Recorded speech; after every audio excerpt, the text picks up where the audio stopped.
Hi, Elise, also known as KK. We are very excited to have you here as our guest speaker tonight. KK is an Australian international football player who has represented Australia in the Matildas over 100 times. KK has also completed 3 World Cups and 1 Olympics. Aside from soccer, Elise has a Bachelor of Pharmaceutical Science and has a business diploma and is studying her Master's in Business Administration. Involved in the development of the game through the FFA Women's Council and is a member of the PFA, Professional Footballers Australia. Wow, what an incredible achievement. Please welcome Elise Kellond-Knight to our home football school. Adele, what an intro. I don't really have anything specific that I want to talk about, so I'll just kind of take you through my journey, I think is the best way to start. If you want to know more about something I'm talking about or you have a question, just feel free to jump in. Even throw your question in the chat because I can see that, so I can kind of frame where we go in the next 15 minutes with this chat. But I'll start by saying I got into football when I was 4 years old. I followed the steps of my brother, which is the case for the majority of the Matildas in the team at the moment, because when we were younger, there was no such thing as female football teams. It was really rare to come across. So when I was 4, I actually accidentally started participating in football. My brother is 3 years older. He's currently an architect, so he's definitely moved away from playing sport. I was definitely the dominant child that was more talented at sport. He signed up for under sixes and then they didn't have a coach. I mean, this is what you get at grassroots football. You just get a parent that puts their hands up and says, yep, I'll do it. So my dad volunteered to be the coach. He is quite terrible at football. He has absolutely no ability, no talent, has never played himself, but he's a teacher. So he was really good at being able to coach the kids and help them develop, even though he didn't have the skills himself. And then because both my parents were teachers, I had nowhere to go after my kindergarten. So Dad thought, I'll just bring Elise down to the pitch and she can hang out with the boys and she can, just spend her time down at the club, which is what I did. And then my dad, being pretty casual, was like, maybe she can just join in. So I started playing with the boys, 3 years younger, only 4 years old. But he thought, wow, she's actually got a little bit of talent. So when my time came, I signed up when I was 6 years old and played with the boys until I was 12. There was no other girls, solely in a male environment, which was quite hard. Now that I look back at it, it definitely wasn't as comfortable as what it could have been. I look at what you guys have now and I'm quite jealous, to be honest. I think it's a great environment. So then I was very fortunate around the club because I had a supportive coach that helped me develop and gave me a sense of a belonging in the team, which I think is quite hard as an only female. So he did little things like he made me the captain and spent a lot of time helping to develop my skills. So I was probably one of the best players within the team.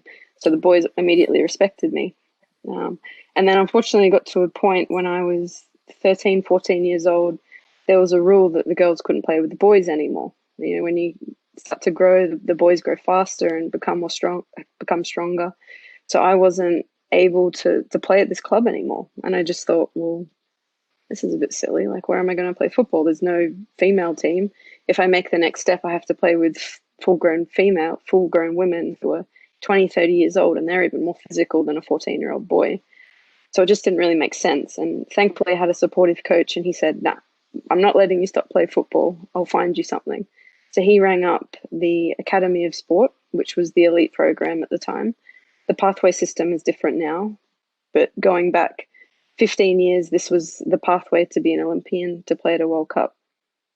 Queensland had the Queensland Academy of Sport, and they had an elite program of between 15 and 20 players that trained there every day together. There was no such thing as the W League then. There was no such thing as being a professional female then. It was very much amateur, and we all did it because we just wanted to basically go to the World Cup or the Olympics, and we volunteered our time. Thankfully, I got an opportunity to be a part of this QAS program, and I trained there under Mike Mulvey for 4 years, and then eventually got an opportunity to debut for the young Matildas. So I progressed through, and then got identified and made my debut for the senior national team when I was 17 in 2007. And from there, progressed through and went to the World Cup in 2011. And that's probably when I broke into the starting team around that time, when I was 20, 21 years old, became a regular starter. And since then, I've gone to three World Cups and one Olympic Games, which has been a massive achievement. I've also played in countries. Well, my first international contract was in 2010, straight after the first World Cup. I got identified and was asked to go and play in Denmark, and I thought, yeah, all right, this sounds pretty cool. I like to travel. Let's do it. So I went over there and unfortunately had a serious injury and didn't last very long. And after 2 months, had to come back and did a rehabilitation program and got back playing again. And then based myself in Australia for the next few years, just getting back to full fitness. And then in 2015, after the World Cup, got an opportunity to go play in Europe. And I thought, yeah, like this is probably the next time. In these few years, I think this was around 2010 to 2015, it was still very much a semi-professional environment. It wasn't as if the dream to go to Europe was, yes, I'm going to go to Europe and be a professional footballer and the big bucks. It just wasn't possible in those years. In the last 5 years, you've seen the game just really take off at that level. And 2015 for me was the point where it really started to become a reality of being a professional footballer.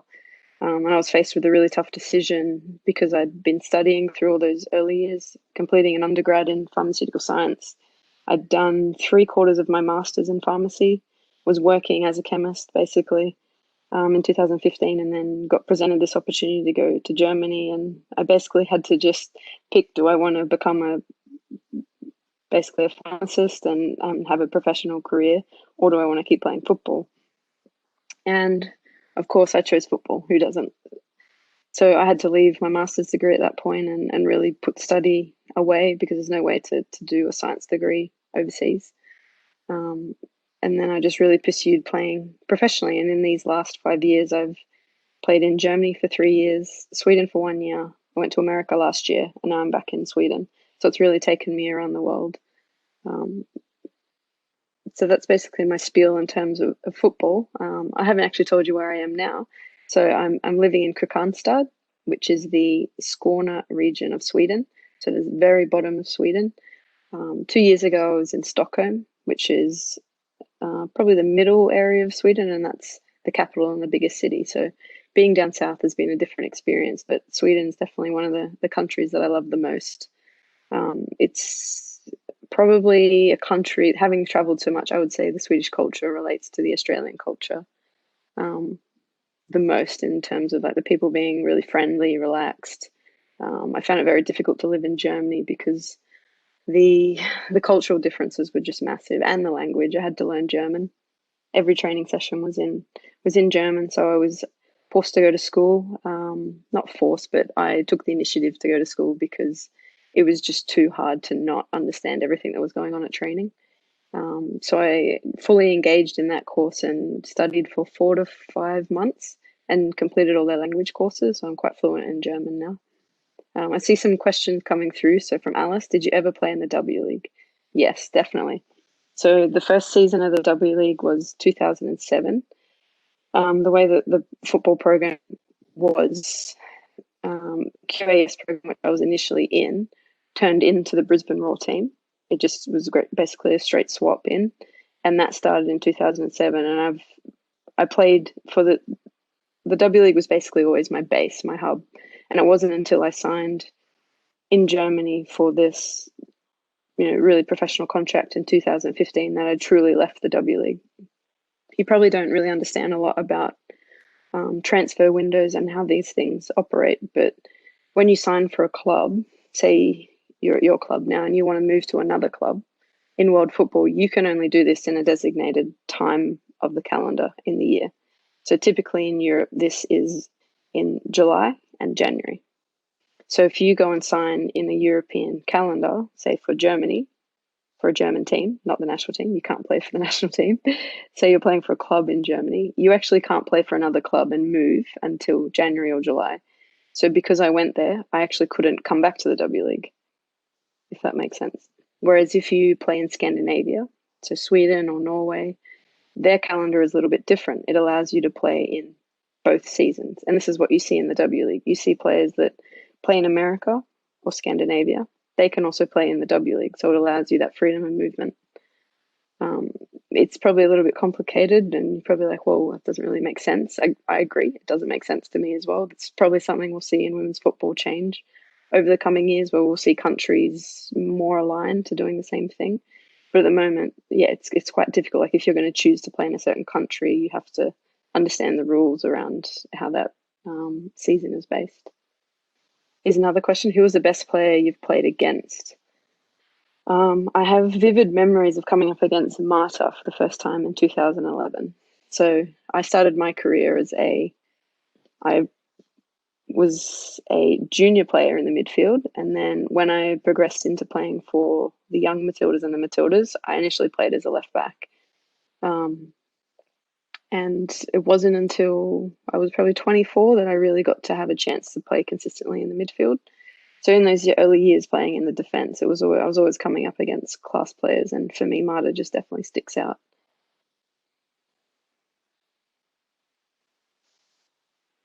Yeah, and just answering John's question, if you guys just want to jump in, just turn your video and we can have a conversation.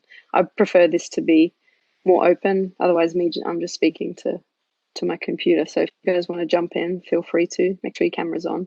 We can turn this into more of a discussion. I have a question. What advice or motivation would you give to a 12-year-old that would love to be in the position that you're in today, or play for Australia? Yeah, I think from when I was young, doing what you do in training is great, but it's probably still not enough. So if you can find ways that you can train yourself and spend extra time developing skills, it's definitely going to help you. You guys are at the most critical age where you're going to develop as players. So when you're 10, 12 years old, these are the really critical times. So if you're only training twice a week, it's probably not going to be enough. Twice with a team is fantastic. But if you can find an extra half an hour here and there to develop your football skills and your technique, it's going to go a long way and it's going to help you a lot. When I was your age, I was absolutely obsessed with the ball. So anytime that I could be kicking a ball, I would be doing it. Inside, mum would hate me for it, but I'd be doing it. I always had a really fantastic wall outside my house, and it was this old brick little thing, and it wasn't super stable when I started, but over the time where I was practicing outside, just playing wall ball with myself and my neighbors, I actually knocked it down. I haven't lived that down, so my parents laugh about it. Sometimes they're like, yeah, well, that wall was probably worth where you got to now. So Yeah. Well, Sophie has a question, if you would like to ask that. How has your photographing been going? Photography been going? good question. So when I've had a couple of injuries through my career, I mean, you're pretty lucky if you go through your career without adversity.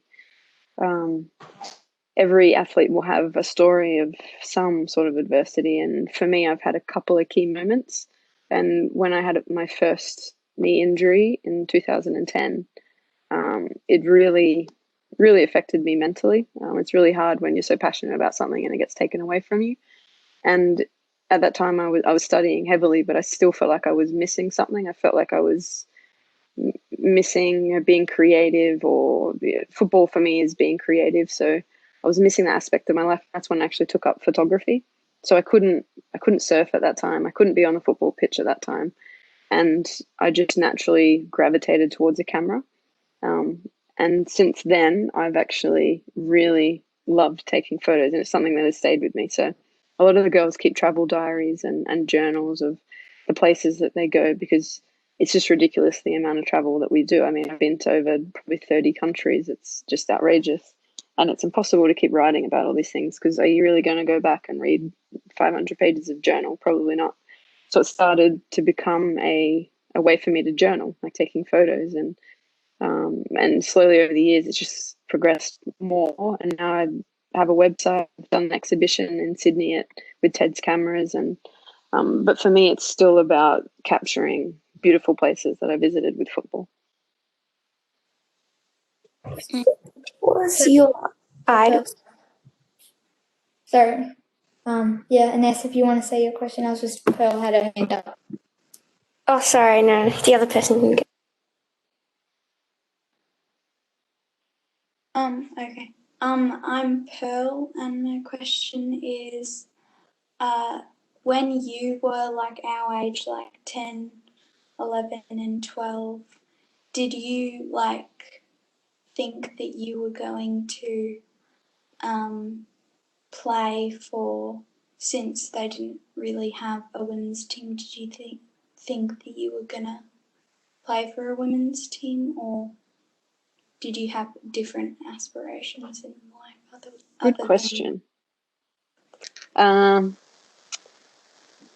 The way that I grew up, and probably the majority of the Matildas grew up, is very different to what you guys are experiencing now, where you can have female role models that play the game. I'm sure you all idolize Femke and Ellie Carpenter.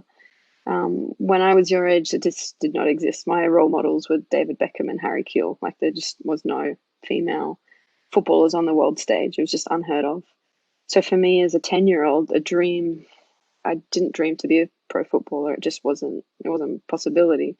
So it was always about the passion and just the pure enjoyment I got. It was never something that I wanted to make a career or to earn money from or anything like this, because it just wasn't a possibility. So for me, it was purely, something that was from my heart. And I think that's unique in this current Matilda squad as well, because we all came from there. We all purely played the game because we just love chasing a football. We just love the competitiveness of it. Whereas I think you guys have a much different environment now. You can actually dream and aspire to be a professional footballer. The way that the game's growing, especially in the last 5 years, if it keeps going this way, you can dream to be Sam Kerr. Like, it's definitely a reality. It can definitely happen. I didn't even hear of the Matildas or even see them until I was probably 16 years old. And that was just by a coincidence. Someone just told me, oh, the Australian team never played on home soil. It just wasn't really a thing. But I think in 2006, they had some qualifying games in Coffs Harbour, and I'd never seen the national team before. So my dad drove me down and we watched them for the first time. And that's probably the first time where I thought, yeah, like, I can give this a go. This would be great to be playing. There was no one in the stands. It was on a dodgy. But yeah, in answer to your question, at 10, it wasn't really a dream. Yes, if you would like to say your question now.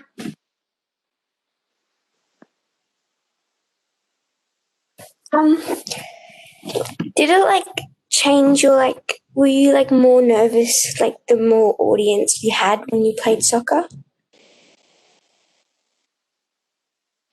Yeah, I think I still clearly remember the first time I walked into a stadium that was probably wasn't even full. It was probably only around 20 or 30,000 people. But for me, that was massive. So in 2011 in Germany at the World Cup, prior to that, we had played in empty stadiums. It was just, we'd probably pull a couple of thousand people to the game. And then we went to this World Cup in 2011. I was 20 years old. And that was the first time for me. I thought, wow, this is quite intimidating. This is really cool. And I remember walking up for our first game, having a 30,000 capacity stadium and just looking around, and I wasn't awestruck, but it just kind of gave me goosebumps, gave me chills to think that so many people were out here watching me and watching this game. And yeah, it was really inspiring because it was certainly a first for me, but now it's become the norm. Like, I don't think we play internationals in front of less than 20,000 these days. And it doesn't affect me so much anymore. I think you're so focused and used to it. I think the first time that you experience it, it can have a little bit of an awe factor. But then you kind of have this professional mindset where you're out to do a job and you have pure focus on that. One of the biggest crowds I've played in, and one of the most hostile, I remember was in Brazil at the Olympics. So we were playing Brazil in our quarterfinal knockout in front of a home crowd. Kickoff was so late; it was at 10 p.m. at night. I just thought that was outrageous. Like, could you imagine playing a game at 10 p.m.? This is the schedule we were given in front of, I think it was 55, 60,000, full house, all Brazilian supporters. And I don't know if you know many Brazilian people, but they are vocal and they are aggressive. So it was quite difficult to be in that environment. And we have stories from our parents because we had a very small supporter group over there at the time. Being Brazil, not everyone was willing to travel. They were the group together within the stadium, and they've just got stories of almost having abuse put at them because they were supporting Australia. And we had equalised, and it was 1-1 at full time in this game. And the reports that people had, started to become really aggressive at the Australian support. They couldn't believe that their home nation wasn't going to win the game. And our parents were actually quite frightened if we had won that game. They didn't know what was going to happen when they left that stadium, which were quite scary stories. But I remember at full time it being 1-1, and then all of the lights went off and they started to shine their mobile phones and started to wave them. So this amazing lighting was just flying around the stadium of 50, 60,000 people. And then the game went to penalties, and I remember taking a penalty. I was the first up to take the penalty, and it was, almost, I think it was 1:45 in the morning. And we're sitting there taking penalties, and it was just, one of the craziest memories I have of playing professional game, I think. Unfortunately, we lost on penalties, which probably was a good thing for our supporters because they made it out of the stadium. Question. I have a question. Sure, go ahead. Do you have any advice for 9-year-olds who want to play for Australia in the Olympics or in the World Cup? Definitely. I mean, the easiest thing to do is to follow your passion. So if you're passionate about playing football and it's really, really your dream, then you'll be taking and spending all the energy you have to make that happen. There's no point setting a dream if it's not really your passion, because it's like, oh, that would be cool. But if you really believe and you really want to, then you will make it happen, and you'll find ways to do that. You'll find ways to progress in your career and develop. But my advice at 9 years old would just be to have fun. Make sure you're enjoying it. Even at this level in the game, I'm 30 years old. If I'm not having fun, I'm not playing well. So I think the key is just to make sure it's really enjoyable. Don't take it too seriously, because you'll always be playing your best when it's fun. There's lots of hands up. I'll just go. Harley, you can go next then. So I know that I've experienced something like this, but whenever you've gotten injured, has it ever been when you were injured that you accomplished something that you haven't accomplished without being injured, or as in whether you were doing something and let's say you were young or something and you'd never hit a crossbar, but you were injured and hit a crossbar or something like that? Have you ever experienced anything like that? Yeah, definitely. I mean, injuries are... I've had a lot of injuries in the last 2 years. I've just been a real dampening on my career, I would say. I've been hindered a lot by it. I've had a lot of adversity, which has been really frustrating. But at the same time, although my football career has maybe taken a hit from it, and the team has been affected by it, I've managed to still stay in a positive mindset and still massively develop myself away from football. So when you're a professional footballer, it takes up a lot of your time. So you're developing these skills and these habits and making sure everything is perfect in your life so you can perform on the field. And it takes a lot of your energy. But this is only a temporary part of your life.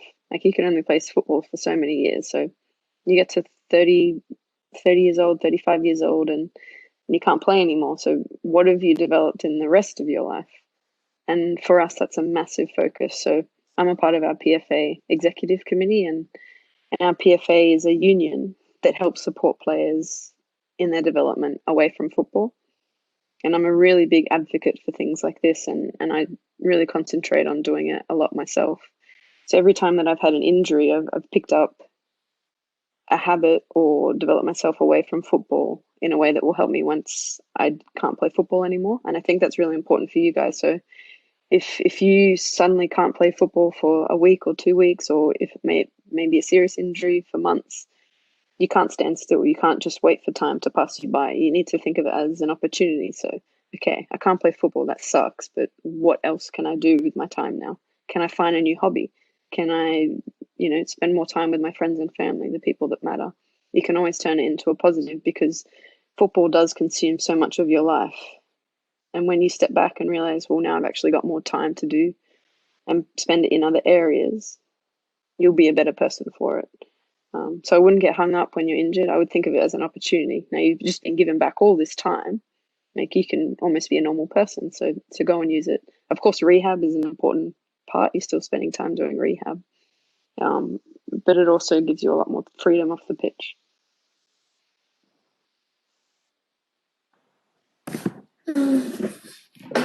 Anybody got any questions they want to ask?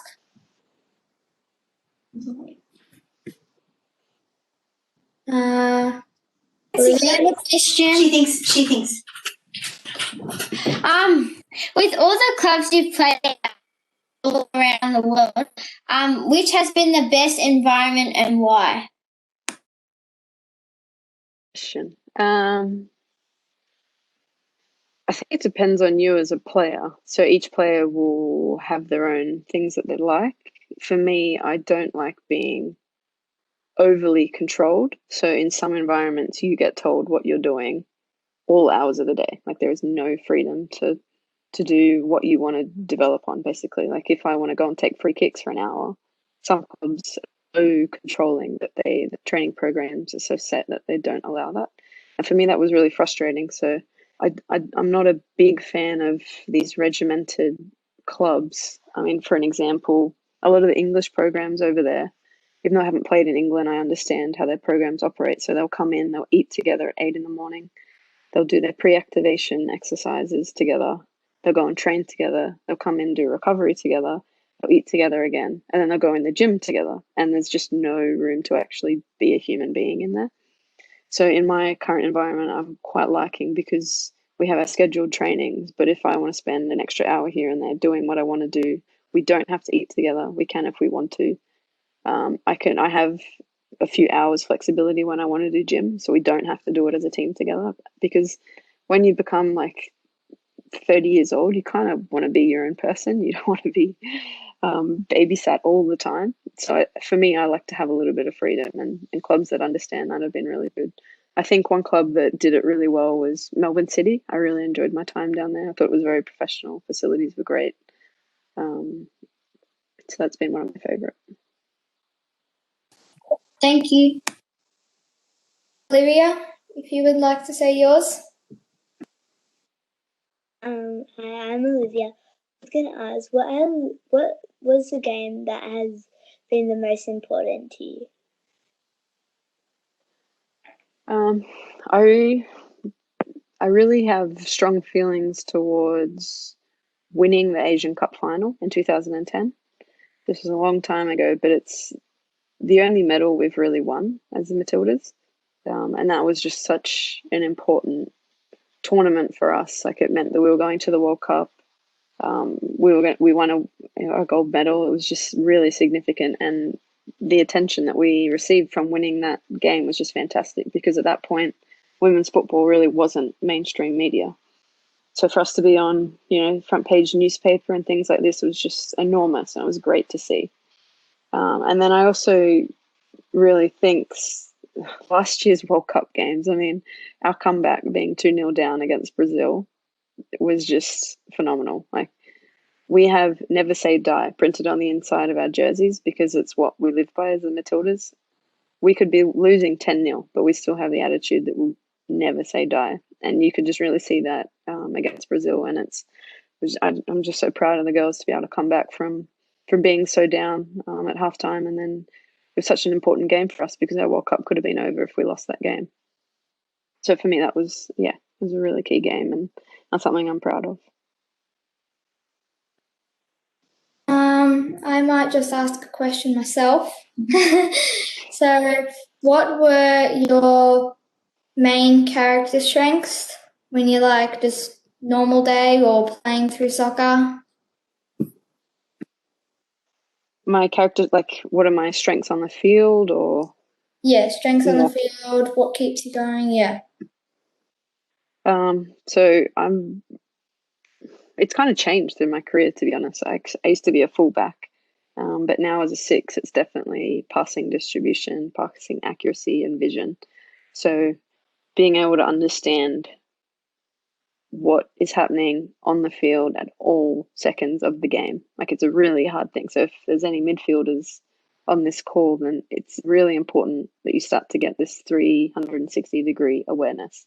It's the hardest position to play on the field by far, because you have to know what's happening behind you at all times. You have to know what's happening in front of you, to the side, and you almost end up having a head spin for 90 minutes. But it's something that you can really turn into a habit, especially at your age. So making sure you know what's happening behind you, because it makes your decision of what you do with the ball better, and it speeds up the game as well. So if you receive the ball and you already know that the player behind you is making pressure, you know where to take your first touch, and you know where your next pass is going to go. So it's really having this awareness, and you'll see that the best players in the world have this. It's like intuition; they can just read the game before anyone else sees it. And I think the way that you guys can help develop that is to watch the game. So the amount of time that I spend watching football is probably 4 times the amount of time that I actually spend playing football. Like, last Sunday, I watched 4 games in one day. I don't advise you do that, but it's just, it turns into your life. Like, you're learning. Every football game has thousands of actions in it. So good decisions, bad decisions, new decisions, and new ideas that you might learn. So every single game of football, no matter what level, you can watch any level of football, you'll always be learning something. And I think you have to remember that watching is also training. Thank you for that. Alice, if you would like to say yours. What's an ordinary day for you? What do you do? Yeah, good question. Every day, it depends on the club, to be honest. So I've got a lot of freedom over here in Kristianstad, which is quite good. And unfortunately, I'm injured. So I don't know if you all know, I had a knee reconstruction 3.5 weeks ago. So I actually escaped the country in March. So it was quite a funny story. I had signed a contract after the W League to start playing in Sweden before the Olympics. I needed games because I'd just come back from injury in January. I'd had a long-term hamstring problem. So I'd actually torn the tendon in my left hamstring, which is quite a bad injury. Like, to actually tear through a tendon takes a long time to heal. So I'd been out for about 5 months from that. Came back in January and had been playing regularly. Was a part of our Olympic qualifying campaign. We qualified in March, and then I was meant to join a club here in Sweden and play before the Olympics. And then COVID hit. And I was faced with a decision in the middle of March whether to pack up everything and go, just as the government had put out warnings to not travel. They said, do not travel. If you are traveling, come home. And I was faced with a decision to move to the other side of the world. And I was kind of like, oof, I'm not really sure what to do here. The club was supportive. Sweden, I don't know, maybe you know, they've had a different approach to COVID here, where they haven't had a lockdown. They've had just generic restrictions and relied on the society to just do the right thing. They haven't actually locked down anything. So the club were like, no, we're still playing, we're still training, like, come over, it'll be fine. So I trusted them and packed up my stuff, and over I came, and within 2 days, Australia closed down. And I was like, oh, okay, well, that's a little bit awkward, but escaped over here, and we still trained through COVID. We were still allowed, like, less than 20 people, was fine. So we maintained a training environment, and then the league kicked off, and unfortunately in the second game, I sustained a knee injury, so I had to have a big operation on that. So I'll be out playing for about 8-9 months.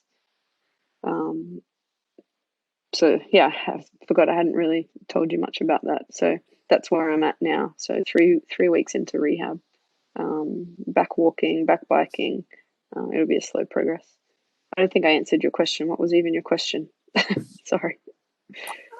What's an ordinary day like for you? Yes, that's why. Okay, so my ordinary day at the moment is very different to what it would normally be if I was fit.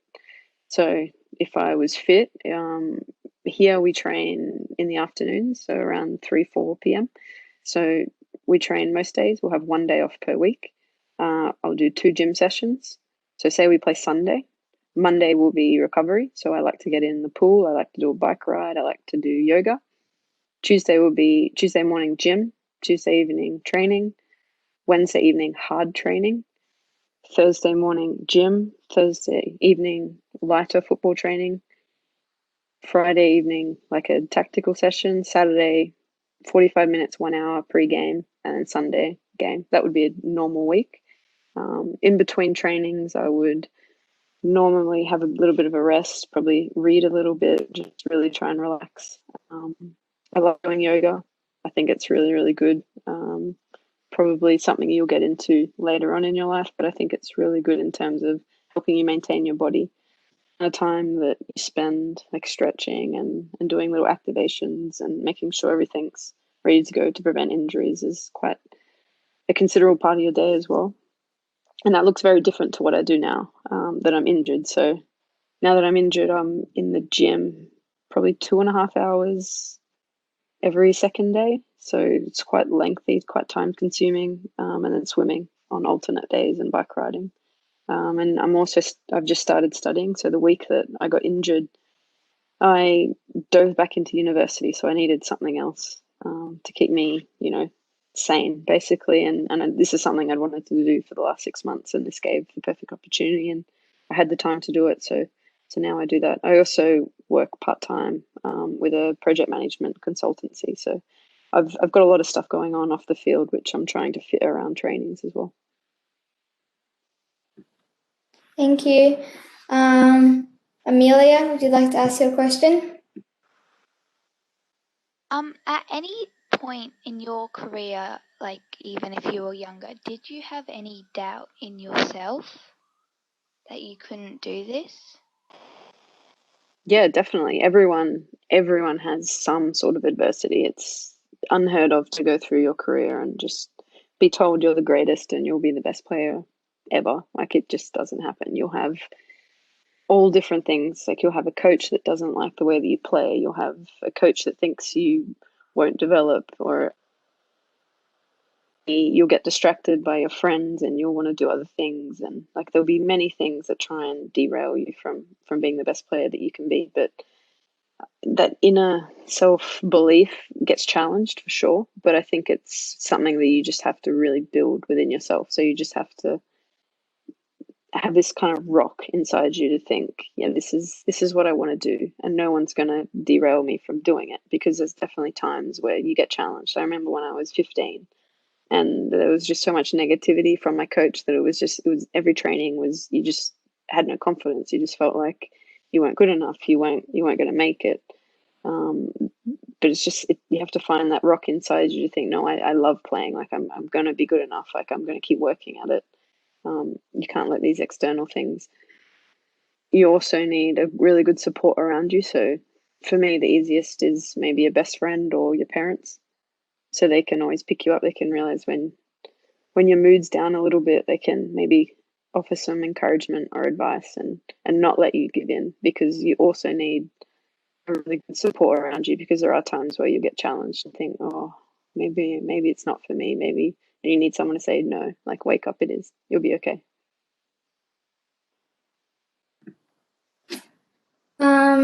That was a really good answer. Eva, would you like to say your question? In that goal against Norway that was at like 4 p.m. in the morning, did you think at first that somebody else had scored it, because it looked like it from the screen, until the person said this person scored it? Yeah, it was a very timely goal. We needed that really badly. Well, with our corners, so when you get to the professional level of the game, set pieces, if you look at statistics, set pieces are where half the goals come from, which is crazy. So half the goals scored at the World Cup come from a corner, a free kick, or or a penalty. So these three scenarios, which is just, when you think about it, you play a game for 90 minutes and half the goals come from these tiny little situations. We spend so much time working on these things. Like it's almost painful to a degree, because they're really low intensity. I mean, most people don't enjoy it at training, but it's just such a critical part of the game. And we've got a lot of variations. So one of the variations is to have one of our big players at that near post to get in front of the ball. So to have someone in front will always, whether they're going to flick it on with their head, whether they're going to dummy it and let it roll through, will always create a dangerous situation, because you don't know if it'll deflect off a defender. You don't know if your player will get a touch first. It just creates a really, really dangerous situation. And that's what we tried to create with that goal. And luckily, Em left it and it did actually go in. If she'd touched it, I probably would have killed her. But it's just basically creating a dangerous situation. Like you don't always know how it's going to go, but you know where you want to put the ball and you know where you want people to run. And then if it all works out, then it all works out. But we spend a lot of time practicing it. Thank you for that. Pearl, would you like to ask your question? Thank you. So was there a player that inspired you to like motivated you, like that still inspires you to keep playing soccer, like you want to be like them? When I was younger, I had idols for sure. David Beckham, and his passing range and technique was just something I idolized. I just thought there was no one that hit a ball like him in the world. So I think that's kind of why in my playing profile, because as a young player, I just always was passing. I wasn't a player that wanted to dribble. I didn't want to take people on. I didn't want to defend. Like that wasn't my love of the game. My love of the game was being able to hit a 30-yard ball pinpoint, and I spent a lot of time practicing that. I wanted to be able to control the ball no matter how it came to me. And these are the things that I really focus on, because I had idoled players that had those strengths. As I went through my career, it was not so much that I had players that I liked. I still do. Like when I watch a certain team, for instance, watching PSG on the male game, Verratti as a 6 is someone that I think is a fantastic player. Tony Cruz and his passing at Real. So there's players now that I really like to watch in the female game. There's a ton as well. A lot of players within Lyon. I don't know if you guys have been watching, but the UEFA Female Champions League's been on. The finals on Sunday. I don't know if your parents will let you get up. It's at 4 a.m. But if you look at UEFA.tv, you might be able to catch a replay. So that'll be a fantastic game for you guys to watch. It'll be Wolfsburg versus Lyon in the women's final. And you'll be able to see some of the best female players on stage. So you'll be able to idolize some of these girls. I mean, they've got fantastic world-class players playing. Pernilla Harder for Wolfsburg is fantastic. She's one of the best 10s that I've seen. She'll be a great player to watch. But yeah, there's many. I've probably got about 10 or 15 that I really enjoy watching. So people with good technique and good vision. I don't have a question, but I've got a fun fact. So did you know that our club's Glen Eira FC has a under 10 girls team named the Elises? And cool. If anyone wants to raise their hand to say that they're in the Elises, you could do that. So it looks like Olivia's in the Elises. So Cool. I thought that was pretty cool. It's really cool. Can we call it KKs next year? It might confuse everyone.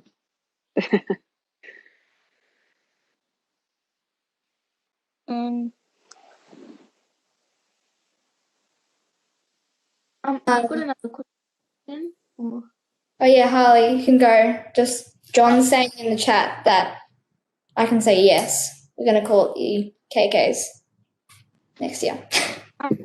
Have you watched many soccer movies, for instance, Bend It Like Beckham or any other soccer movies that maybe you could suggest? As a young player, yeah, I absolutely loved that type of thing. To be honest, I haven't heard of any that have come out in a while. That might be something that I can chase up, have a look into, but I haven't watched anything recently. There used to be skills videos that Beckham and Harry Kewell would release that I absolutely loved, so I'd have them on repeat. So they used to do behind the scenes of them in their pro environment. They would show you certain technique videos, but now like the whole internet landscape has changed from when I was young. So I had to watch a DVD. Now you can just go on YouTube and follow anything, or Instagram. So I think it's a little bit different for you guys now. You have it at your fingertips, so much information. Did you ever oh sorry, my name is Ines. Did you ever not want to travel to go to another club? Or were you always really excited to be able to travel?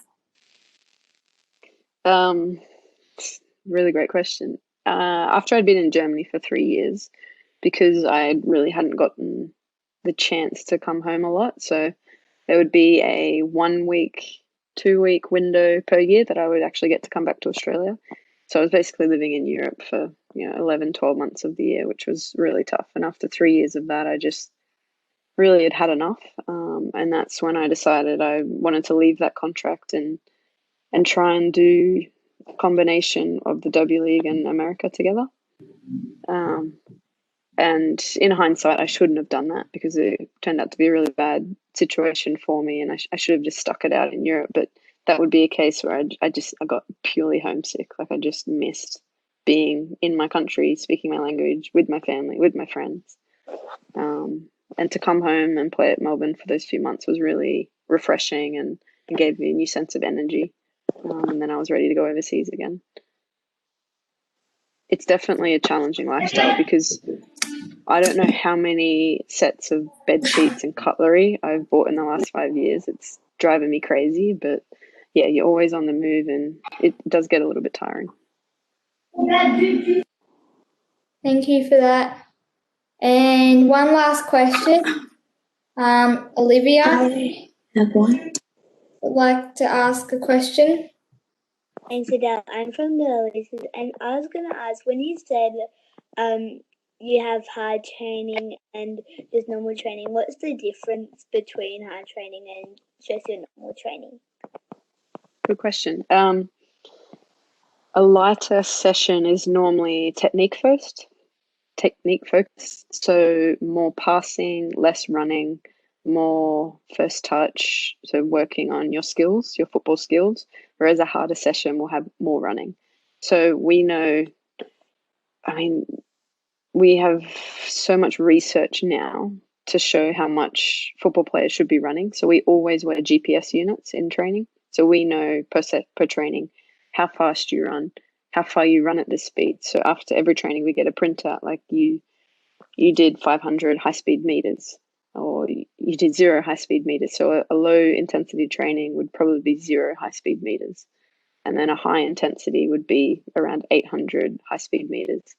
And they've even got live data. So as we're training, say we've trained for an hour and 20, and you still hadn't met the conditions for how far and fast you should have run, they can do some top up at the end. And that would just typically be like an 80-meter sprint a couple of times just to make sure. And that helps prevent muscle injuries and especially hamstring tears. So yeah, it's quite specific at the pro level. It's not simply, we're going to train for 80 minutes, but track absolutely everything. Thank you for that. And we're going to have to wrap up there because of time. And on behalf of everyone here, thank you, Elise, for joining us and sharing your amazing journey. Alright, guys. Good luck with yours. Thank you. Thank you. Thank you. Thank you. Thank you.